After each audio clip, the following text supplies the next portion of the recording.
Hello everybody, this is Yoko's Anime Reactions, and this is going to be my review for The Eminence and Shadow Episode 1. When I went to first do this episode, I thought that it didn't have the dub, so I was trying to figure out what the heck the dub is. I finally figured out how to switch between the sub and the dub on High Dive. I was like, how was I so stupid? Because you're supposed to be able to have... It's supposed to be, I was thinking more like Crunchyroll, you know how Crunchyroll is. But no, you have to actually go to languages and then click on English. So, yeah. Also, another thing that was kind of odd about how this show started, because it's supposed to be an isekai. It will usually either start right before the person gets isekai'd, or after the fact, and they're already in the world. So it took more than half the episode before it finally got to the point where the person was isekai'd, because at first I was thinking that he had already been isekai'd because he referred to the other character, the other girl, as an NPC. I was like, are they in the other world already, or something doesn't feel right here? And the main character, dang it, I don't even remember how you say his name. Oh my god. The main male character, the female character that they showed in this, I think how do you say her name? Noshino? Anyway, he kept on getting her name wrong, and she was getting pissed off about it, because she had stood beside him in class for 3 months, and he never got her name right.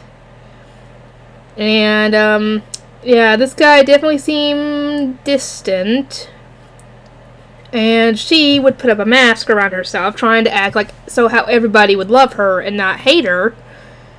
And it turns out that there was an incident where she was kidnapped by a stalker, and either ransomed off, or the person took like new pictures of her and posted it up everywhere or something. That was the gist that I was getting when they were describing the other incident, because I'm assuming her father is either rich and famous or just famous, and they were using her to get to him, essentially. And sadly, her poor driver ended up feeling the brunt of this, because either he was killed or he was knocked out in a very bloody fashion, because she was waiting for him to come get her. And, he never showed, so she was starting to walk home, and she got kidnapped, and right before she passed out from the chloroform, I'm assuming that's what they used, she sees the main male character sitting near the end of the street watching her. And I was like, dude, are you really gonna stand there and watch them kidnap her? Even if you don't like her, that is still not cool. And I thought that he had actually just abandoned her there. But no. He just followed them, essentially, to wherever they were holding her. And they were essentially trying to use her to get a ransom from her father.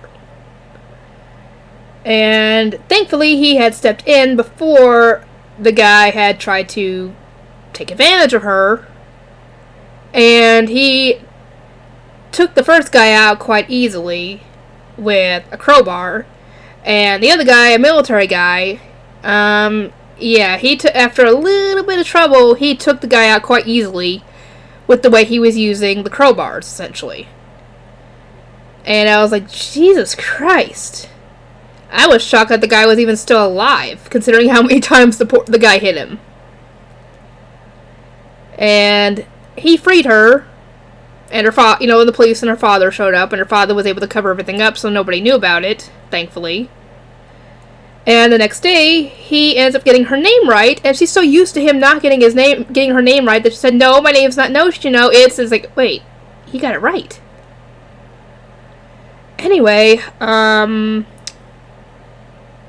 yeah, it's at this point that he gets truck-cooned, essentially. He gets hit by a vehicle and doesn't survive and gets isekai'd into the other world.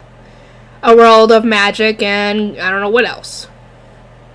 And that's actually how the episode ends, is showing him in his new world, having essentially gotten everything he wanted kind of like how World's Finest Assassin started, at least with that first episode. How it already showed him, in the other world. He had all the stuff that he had his comrades and everything. It was kind of like that. And so the next episode's more like we're going to show, what happened after he got killed, essentially. Because if I remember correctly, the main male character end up in another world as a baby, and he grows up in that world.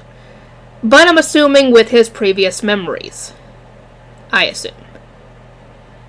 Anyway, this story was a little bit confusing for me at first because I was very confused as to where the heck the isekai comes in.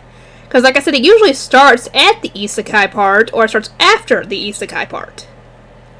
Not halfway through the episode where it finally gets to that point.